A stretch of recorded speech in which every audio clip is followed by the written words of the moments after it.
record this. There we go. I'm now recording. So the values of the organization are those values we talked about. It's part of the culture, the values and norms. It's the honesty and integrity. It's the respectability. It's the competence. It's the, if you want to have efficiency, if you want to have the effectiveness, you want to have um, expectations for the organization. Like, here's what we want. Here's how we want to treat our customers. You are priority number one. Have it your way, whatever the phrase is, right? It's who we are as the organization. And hopefully our values appeal to you. We are the organization that is worthy of your money. We want to be able to work with you. We want to be able to provide for you. We want to be able to help you, however it might be, right? So all of these things we're going to help define who we are. It's our values. So and understand they help promote who the organization is and what we do. So these are values of the organization. We want to portray these to the customer. So what matters to the organization is how the organization will act, and what matters to the customer defines what the organization does. So a mission statement, and then a vision statement. Here's why we exist. Here's where we are. Here are our goals to get to those mission and vision statements. Yeah. So all of these are values of the organization, right? So values of the organization, and then who we are. Now on the other side, let's see if I can. There you go. The business target is where values meet value. Now remember, we talked about value. Value is benefit divided by cost. It's the benefit over the cost, or benefit minus cost. If there's more cost than benefit, people aren't interested. There's no value in it for them. So values are characteristics the organization uses to promote themselves. Value is characteristics the customer desires because we want to provide value for the customer. Value for the customer, again, is benefit divided by cost. So the more we can say, hey, we can provide value to you, come work for our company, or come join our company, or come buy from us, we can provide value. And again, in parentheses here, it says usually monetary. Okay, so monetary values, I'm going to close that right there so I can see more people come in. So usually monetary values, again, values benefit over cost. And here's what it looks like. This is the picture inside the textbook or the paperback. There's an internal domain from the company on the right side. It's the values of the organization. We want to maintain our values. We want to have values defined by the organization. It's who we are. And the core beliefs of what we believe is important and our conduct, how we behave, are part of our internal domain. These are our values. And we're promoting our values to the customer. Hey, if we have honesty and integrity and we have respect for people, all of these reasons, all of these things, these values are why you should shop at our location, why you should buy from us. I mean, I could even go as far as say, as a company, I want to partner with you and make you one of our critical customers, or make you one of our critical customers. We want to be one of your critical retailers or suppliers or whatever. We have values that are appealing to you. On the other side is the external domain. So it's an outward focus from the company. We want to provide value to our customers. We want to provide benefit over cost. These are defined by the customer. So if you're going to, even the market for buying bottled water, let's say you exercise, you go to the gym or you run and you're like, you know what, there are certain bottles of water, certain water brands that taste better than others. Maybe I like Propel, maybe I like Gatorade, maybe whatever it is, the electrolytes are important to me. What are the values of that organization? Well, the mineral water doesn't taste quite as right as the pure spring water. So the spring water is really what I want to buy. Now there are 5 different brands of that. Which one do I buy the most? Well, which one's the cheapest? These are the value defined by the customer. So when I'm buying bottled water with the different brands, etc. The values of the organization are we have clean water, we have reduced packaging, we want to be able to help out the community, we want to be able to help out the environment, we want to be able to not produce waste, we want to hear you. If you have comments or questions, here's the email on the bottle. Go ahead and write your comments and questions on this website or this email. We're listening. All of these are our values. Now, inside the middle of all of this is the business target. So where these 4 circles interact, the value adding operations, the value creating output, why you want to use our services, plus the values of the organization, this is the business target. This is what we're trying to convey to our customers. That here as an organization, we have these values. And also as to you as the customer, we value your input. We value your needs. We're going to provide something, a product or a service that will meet your needs. So that's the business target. Again, this little area that probably could be shaded in between these circles is that target. That's where we're aiming for. That's our statement on to convey to our customers. This is why you should shop with us. This is why you should use our product or our service. Okay. Now there are dotted lines that go here. They're on either side of that business target. And the reason for the dotted lines is there's a mix between internal and external in that range. If we widen the range, we can capture more target, we can capture more people, right? But we don't want to lose ourselves based on who we are or the value that we offer. The more we widen that range, we may not meet everyone's needs. The more we increase that range, we may be sharing too much of who we are. We don't want to be a pain when it comes to marketing. Hey, we're great here, we're great there, we're great here, but we're not focusing on the customer value. So you have to play these guidelines, these guardrails, or these dotted lines. That you need to know exactly who your target market is. Who am I trying to appeal to? And also, what's the story of the company? How do we convey this without being too much of a pain? How do we convey this instead of talking about ourselves all the time? We want to be able to help the customer. And so this model that's on the screen is really the big part of this chapter 6. It's what is the business target, and it's composed of values and value. And now you can see our values are our core beliefs and then how we behave, our conduct. And the value is the value adding operations. You take operations management, we can go over that. It's the what we do to add value to the customer. And then what is the output? What is the product or service that adds value to the customer, meets their needs? So before I go any further, does anyone have any questions on this? Again, this is the crux of this chapter. Now, there's one more topic on this chapter that's worth talking about, and it's how big is that target area? And as you can see, you can imagine being effective is much better than being efficient. If I can nail this business target area and hit my customers' needs and demonstrate who we are and how our values meet their needs for a company, then we have a dedicated customer. It's much better being effective and meeting the needs of the customer than it is being efficient, which is reducing our costs. You should always look at cost reductions and find ways to reduce costs, reduce waste. But that effectiveness far outweighs that efficiency. And we'll talk about accuracy and the target and the range of our target, et cetera, in just a moment.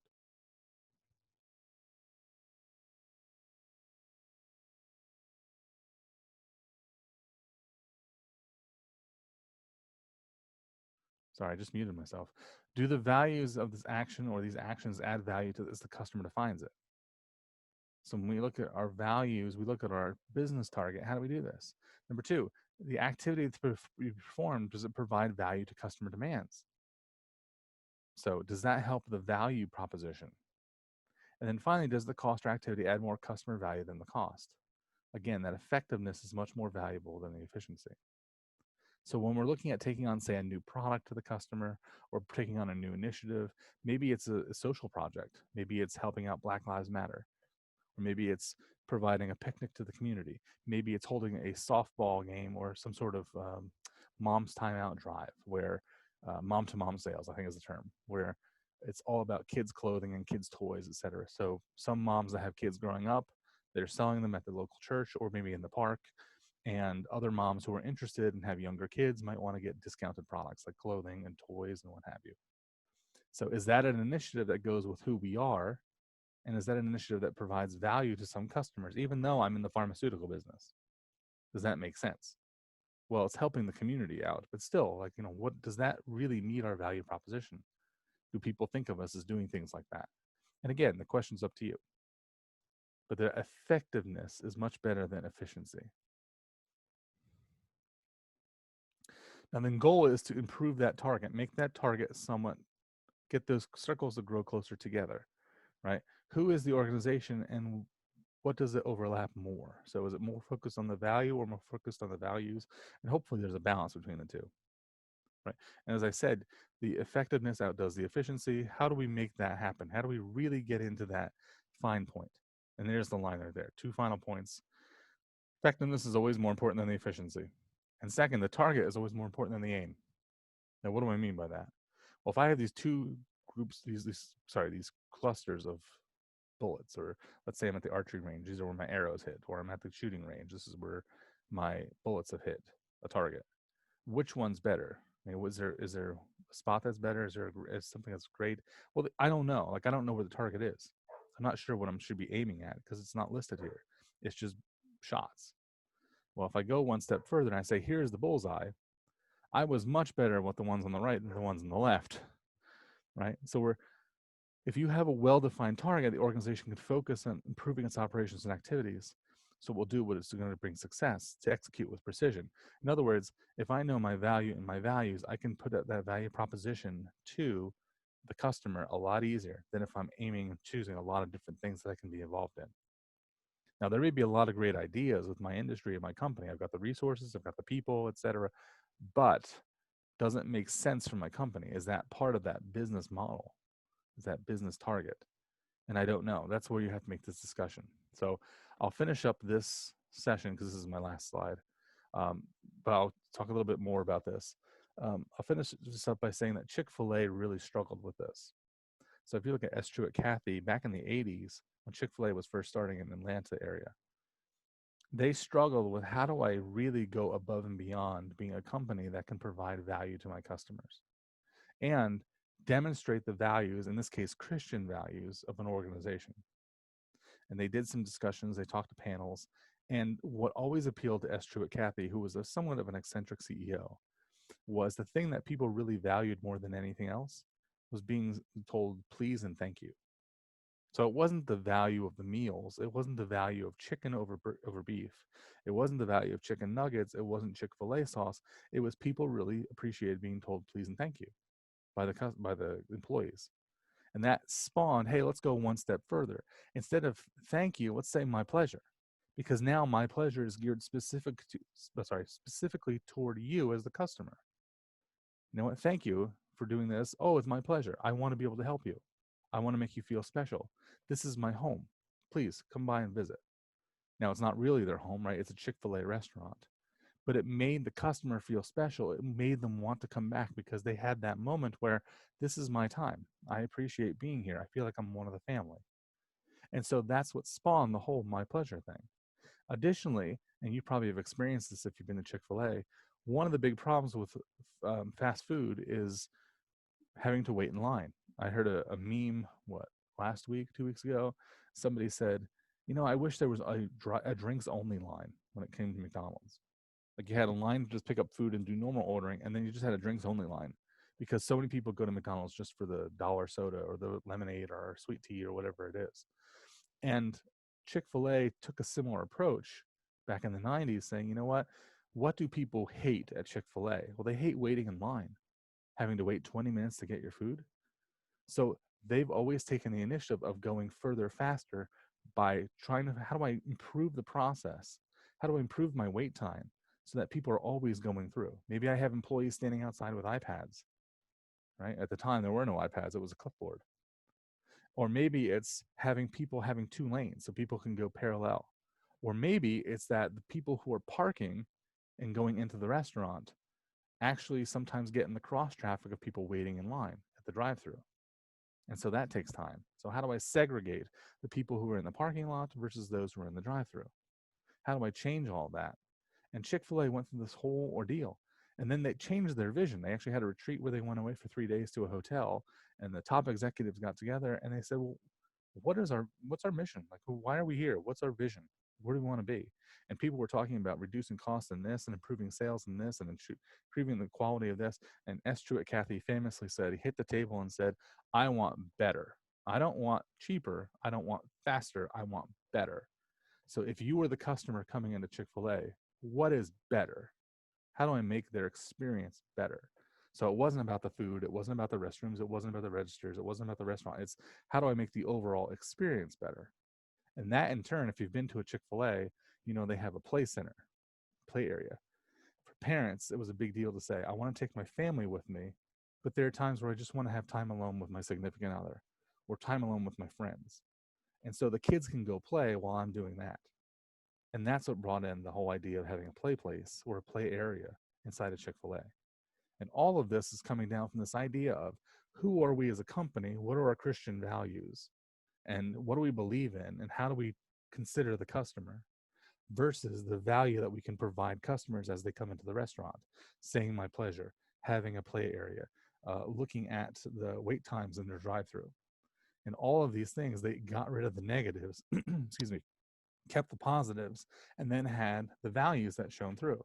So if you ever listen, if I don't know what you I don't know what your backgrounds are or what music you listen to, but if you go to a Chick-fil-A, and if you're familiar with it, all the music that's played overhead is Christian music. So if you were listening to a Shine FM or a K-Love, it's the exact same tunes without voices. And so that's part of the way that they're instilling that Christian feel that's there. It's a safe place to get away from the world. And all of it was just this concept is just fascinating. It's from a book by S. Truett Cathy called "It's Easier to Succeed Than to Fail," and that's what this is. It's taking this model. If you don't mind, if I go back here, it's taking this model and making it real. What is our business target? How do we go about doing this? So the next time you go to Chick-fil-A, Chick-fil-A food is a little bit more pricey, and I have to be honest with you. I have yet to try the mac and cheese, but I'm not really impressed with the quality of the food. It's not that it's bad, it's just for what you're paid. To me, there isn't that value there. However, what they've done is they've taken a model like this. Yep, no problem. No problem, Evan. But they can take a model like this. And this, by the way, this slide deck is now up on Moodle. I just put it up there this morning. They took a model like this and they said, what are our core beliefs? How do we behave? And then how do we provide value to the customer? Really make it better, which is how do we make the customer feel really special? And that's what they did.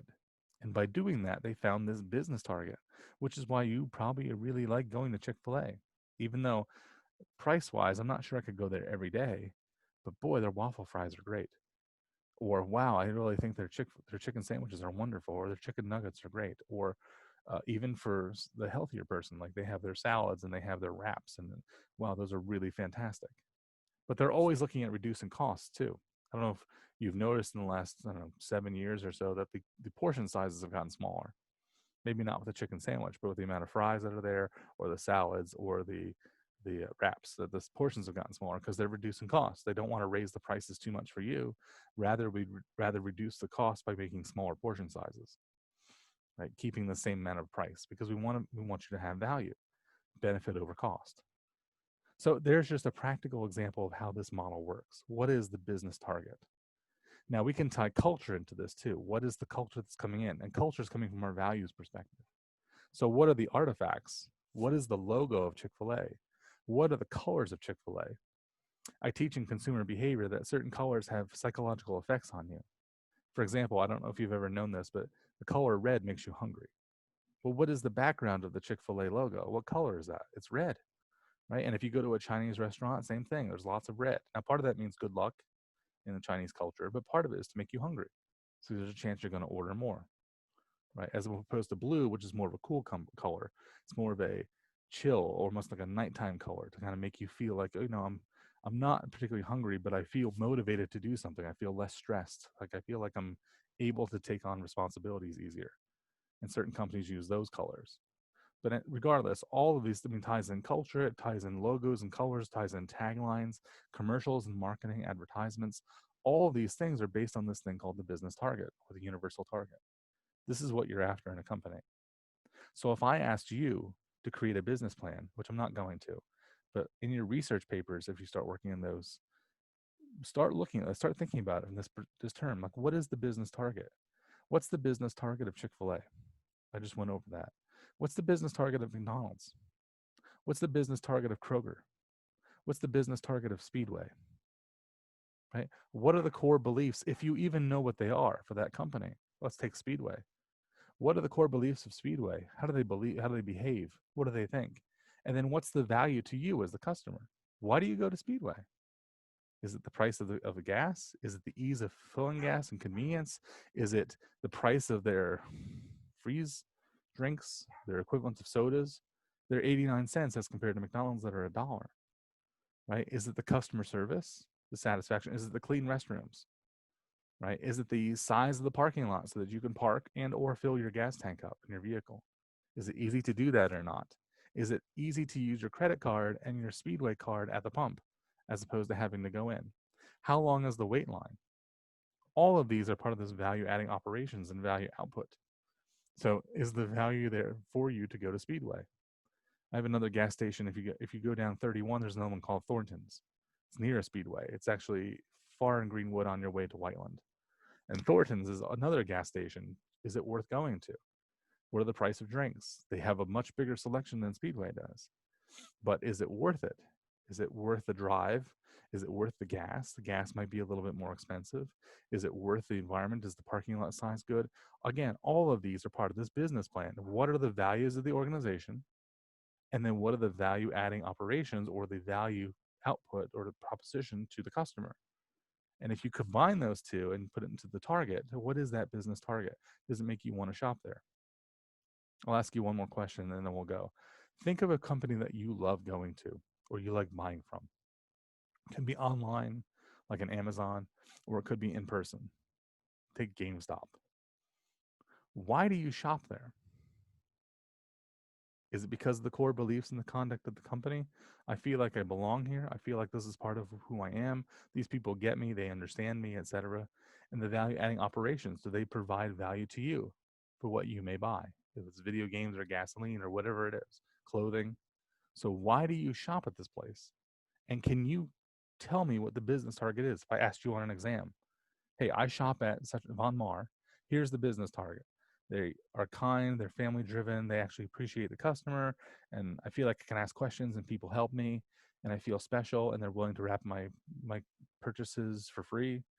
And then at the same time, value adding operations, I can find what I want. I can walk around the store if you don't feel pressured. They have a good selection. I feel if the people are very, very knowledgeable, etc. And if you can kind of put together that business target, you understand why you shop there. Again, how do you do that? How do you market that? And from a marketing, Business 361 in our marketing classes, usually we market based on stories. So what's the story that I could create if I were to go shopping at a Von Mar? What's that tied to the business target? How does that tie to that business target? I think I joke in class, if I haven't to you before, that when I was a bachelor and I first discovered what Von Mar was, I realized you could have your clothes wrapped for free. They'd put them in a box and put in the tissue paper and wrap it for you. And there were a couple times where I'd buy birthday presents for myself and then I would just have them wrapped and then I would open them later on my birthday. Now, as nerdy as that is, I mean, part of it was part of that value proposition. Oh my goodness, how awesome that they wrap for you for free. And it's not a big store, it's only 2 floors. And I purchased my suits there. I feel pretty good about that. Right? They fit well and they're decent suits and what have you. They have a good tie selection. And all of that is part of this business target. So wherever you shop, wherever you go, even online, can you mention the business target?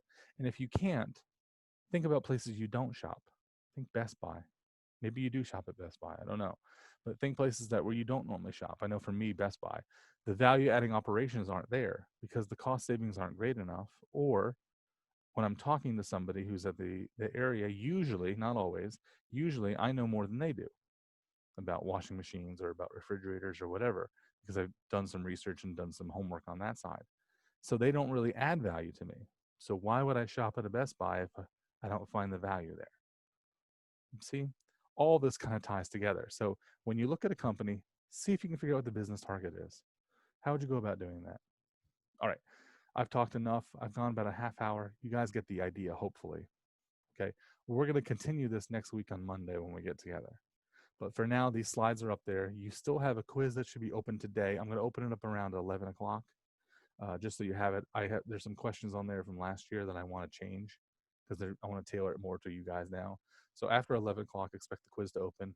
If you have not done the 2 response posts on your discussion forums, please do so. Those are free points. I want to comment on the discussion forums. Right now, if I comment on a discussion forum, you don't have to answer it, but I don't because it gets broadcast to everybody through the announcements. And that's a little awkward if I'm talking about your post. So I've been hesitant to post anything right now, but I am reading them and I'm enjoying the conversations right now. So any other thoughts or questions before I let you go? Hopefully you understand the foundation of this because we're going to go a little bit further next time on Monday about how it ties to the culture, how it ties to the individual customer, and what is the target market. Okay, if you guys are set, then I'm going to let you go. I'm going to stop the recording here.